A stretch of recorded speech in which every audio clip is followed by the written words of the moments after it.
ബി.ജെ.പിയുടെ സ്നേഹയാത്രാ നാടകത്തിന് കർട്ടനിട്ട് പൂട്ടിക്കെട്ടുകയാണ് രാഹുൽ മാങ്കൂട്ടം.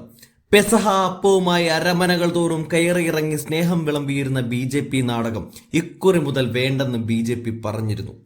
ആ തീരുമാനത്തെ കണ്ണും പൊട്ടി കാലുമടക്കിയൊന്ന് കൊടുത്ത് പരിഹസിച്ചുകൊണ്ട് പാലക്കാട് എം.എൽ.എ. രാഹുൽ മാങ്കൂട്ടം രംഗത്ത് വന്നിരുന്നു.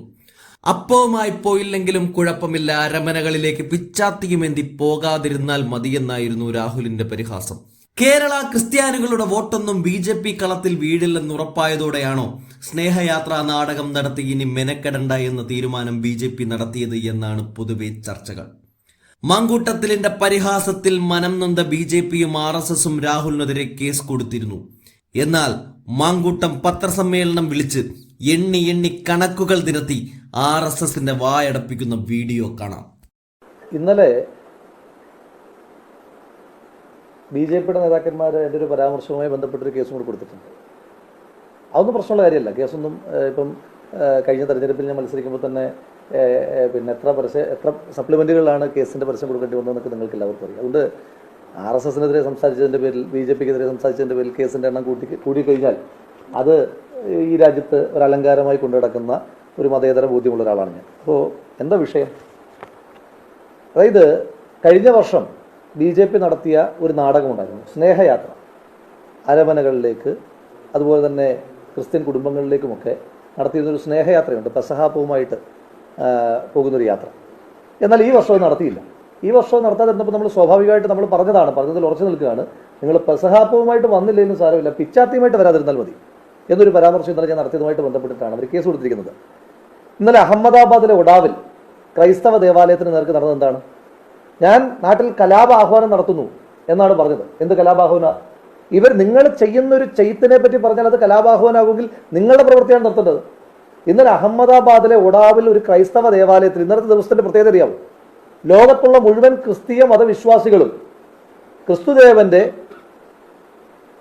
കുരിശിലേറ്റത്തിന് ശേഷം അദ്ദേഹം ഉയർത്തെഴുന്നേറ്റതുമായി ബന്ധപ്പെട്ട് ഏറ്റവും വിശേഷമുള്ള ദിവസം, വിശ്വാസപരമായി ഏറ്റവും വിശേഷമുള്ള ദിവസം, ആ ദിവസം ഒരു ക്രൈസ്തവ ദേവാലയത്തിലേക്ക് ചെന്ന് ഒരു സംഘം ആർ.എസ്.എസിന്റെ ലേബലുള്ള അക്രമകാരികൾ പോയി അക്രമം ഒഴിച്ചുവിടുകയാണ്. കേസ് രജിസ്റ്റർ ചെയ്തിട്ടുണ്ടോ? അഹമ്മദാബാദിന്റെ പ്രത്യേകത നിങ്ങൾക്കറിയാലോ. ഒരു കേസുകൾ രജിസ്റ്റർ ചെയ്യാൻ ഇവർക്ക് കഴിഞ്ഞിട്ടുണ്ടോ? അപ്പൊ ഇതൊക്കെ ഈ നാട്ടിൽ നടന്നുകൊണ്ടിരിക്കുന്ന കാര്യമാണ്. അപ്പൊ ഇവർ പറയുന്നത് ഞങ്ങൾ ഭയങ്കര ക്രിസ്ത്യൻ സ്നേഹമുള്ള ആളുകളാണ്. ഞാൻ ഈ വിഷയവുമായി ബന്ധപ്പെട്ട് പരാമർശിക്കുവാൻ ആഗ്രഹിക്കുന്ന പാർലമെന്റിൽ ഒരു പ്രസംഗമുണ്ട്.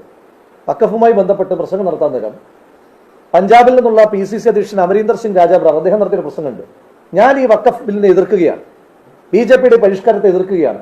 എന്തുകൊണ്ടെന്നാൽ ഇന്ന് നിങ്ങൾ മുസ്ലിങ്ങൾക്ക് നേരെ പോയി, നാളെ നിങ്ങൾ ക്രിസ്ത്യാനികൾക്ക് നേരെ പോയതിനു ശേഷം പിന്നെ വരാൻ പോകുന്നത് ഞങ്ങളുടെ ഗുരുദ്വാരകളിലേക്കാണ്. അത് തന്നെയാണ് എനിക്കും പറയാനായിട്ടുള്ളത്. ഇന്നവർ ഇസ്ലാമിക ദേവാലയങ്ങളിലേക്ക് പോകുന്നു, ഇന്ന് തന്നെ അവർ ക്രൈസ്തവ ദേവാലയങ്ങൾക്ക് കേരളത്തിലൊഴികെ ബാക്കി എല്ലാ സ്ഥലങ്ങളിലേക്കും വലിയ രീതിയിൽ പോകുന്നു. നാളെ ഗുരുദ്വാരകളിലേക്ക് പോകും. അതിനുശേഷം ഹിന്ദു മതത്തിനകത്ത് ദളിതൻ തൊട്ട് ഉള്ള ആളുകളിലേക്ക്, ആർ.എസ്.എസുകാരല്ലാത്ത മുഴുവൻ ഹിന്ദുക്കളിലേക്കും ഇവർ അക്രമം അഴിച്ചുവിടും. ഒരു തർക്കവും വേണ്ട. ഞാനൊരു ഉദാഹരണം പറയാം. ഇപ്പൊ ഈ ക്രിസ്ത്യൻ സ്നേഹമൊക്കെ പറയുന്ന ആളുകളോട് 2014 മുതൽ 2024 വരെ ഈ രാജ്യത്ത് ക്രിസ്ത്യൻ ദേവാലയങ്ങൾക്കും സ്ഥാപനങ്ങൾക്കും എതിരായിട്ട് നടന്ന കേസുകളുടെ എണ്ണം പറയാം, അക്രമങ്ങളുടെ എണ്ണം പറയാം. ഇത് ഒഫീഷ്യൽ രേഖയാണ്, രേഖപ്പെടുത്താതെ പോയത് പിന്നെ എത്രയോ ഉണ്ട്. 2014 ഇന്ത്യയിൽ ക്രിസ്ത്യൻ ദേവാലയങ്ങൾക്കും സ്ഥാപനങ്ങൾക്കും നേർക്ക് 127 അതിക്രമങ്ങളായിരുന്നു ഉണ്ടായിരുന്നെങ്കിൽ അത് 2024 എത്തുമ്പോൾ 834 ആവുകയാണ്. 2023 ഔദ്യോഗിക രേഖകൾ പ്രകാരം 734 ആയിരുന്നതാണ് ഇപ്പൊ 834 ആയത്. 2022 601 കേസുകൾ, 2021 505 കേസുകൾ, 2020 279 കേസുകൾ. ഓരോ വർഷം കഴിയുമ്പോഴും ഈ രാജ്യത്ത് ക്രിസ്ത്യൻ ദേവാലയങ്ങൾക്കും അതുപോലെ തന്നെ വിദ്യാഭ്യാസ സ്ഥാപനങ്ങൾക്കും എതിരായിട്ടുള്ള അതിക്രമം വർദ്ധിച്ചുകൊണ്ടിരിക്കുകയാണ്. ആ അതിക്രമം മാത്രമാണ് ഇവർ നടത്തുന്നത്. ഞാൻ ഏപ്രിൽ 4 ഒരു വാർത്ത വായിക്കാം. MHA cancels FCRA license of 3 major church-related charity organizations. 6000-ലധികം ഇപ്പൊ ക്രിസ്ത്യൻ ഇൻസ്റ്റിറ്റ്യൂഷൻസുമായിട്ട് ബന്ധപ്പെട്ടിട്ടുള്ള അവരുടെ ഏറ്റവും വലിയ വരുമാന സ്രോതസ് എന്ന് പറയുന്നത് FCRA ആണ്. വിദേശത്തു നിന്ന് ലഭിക്കുന്ന സഹായങ്ങളാണ്. എത്രയോ കാലമായി വളരെ നിയമപരമായി തന്നെ നടന്നുകൊണ്ടിരിക്കുന്ന ആ ട്രാൻസാക്ഷൻസിലൂടെയാണ് ഈ രാജ്യത്ത് വിദ്യാഭ്യാസ മേഖലയിൽ വലിയ പുരോഗതി ഉണ്ടാക്കാൻ നമുക്ക് കഴിച്ചത്. നമ്മുടെ നാട്ടിൽ തന്നെ എത്രയോ ക്രിസ്ത്യൻ സ്ഥാപനങ്ങളുണ്ട്. ആ സ്ഥാപനങ്ങൾക്ക് ഈ വിദ്യാഭ്യാസപരമായ ഉന്നതി നാടിന് നൽകാൻ കഴിയുന്നത്. ഒരു വിദ്യാഭ്യാസ സ്ഥാപനത്തിൽ ക്രിസ്ത്യൻ കുട്ടികൾ മാത്രമാണ് പഠിക്കുന്നത്, എല്ലാ ആളുകളും പഠിക്കല്ലേ. ആ വിദ്യാഭ്യാസ ഔന്നത്യം ഉണ്ടാകുന്നത് ഈ FCRA വഴിയാണ്. 6000-ലധികം ക്രിസ്ത്യൻ സ്ഥാപനങ്ങളുടെയാണ് ലൈസൻസ് കട്ട് ചെയ്തിട്ടുള്ളത്. ഈ അടുത്തിടയ്ക്ക് ഏറ്റവും പ്രധാനപ്പെട്ട സ്ഥാപനങ്ങൾ association of voluntary health association of India, Indo global social service society, church auxiliary for social action, evangelical fellowship of India അടക്കമുള്ള 5 സംഘടനകളുടെ ഈ മാസം നമ്മൾ ചർച്ച ചെയ്തുകൊണ്ടിരിക്കുന്ന ഏപ്രിൽ മാസമാണ് 5 പ്രധാനപ്പെട്ട ക്രിസ്ത്യൻ സംഘടനകളുടെ FCRA ലൈസൻസ് കട്ട് ചെയ്തിരിക്കുന്നത്. ഇനി ഞാൻ വേറൊരു ഉദാഹരണം പറഞ്ഞുതരാം. നമ്മുടെ നാട്ടിൽ ഏറ്റവും അധികം ക്ഷേമ പ്രവർത്തനങ്ങൾ ആരോഗ്യ മേഖലയിലും വിദ്യാഭ്യാസ മേഖലയിലും ചെയ്തുകൊണ്ടിരുന്ന സംഘടനയാണ് കാരിത്താസ് ഇന്ത്യ. ഞാൻ മനസ്സിലാക്കിയിടത്തോളം കത്തോലിക്ക സഭയുടെ ഏറ്റവും പ്രധാനപ്പെട്ട സംഘടനയാണ് കാരിത്താസ് ഇന്ത്യ. ആ കാരിത്താസ് ഇന്ത്യയുടെ FCRA ലൈസൻസ് റദ്ദ് ചെയ്യണം എന്ന് പറഞ്ഞ് പരാതി കൊടുത്തിരിക്കുന്ന സംഘടനയുടെ പേര് നിങ്ങൾക്ക് അറിയാമോ? Legal rights protection forum. എന്താണ് ഈ ലീഗൽ റൈറ്റ്സ് പ്രൊട്ടക്ഷൻ ഫോറം?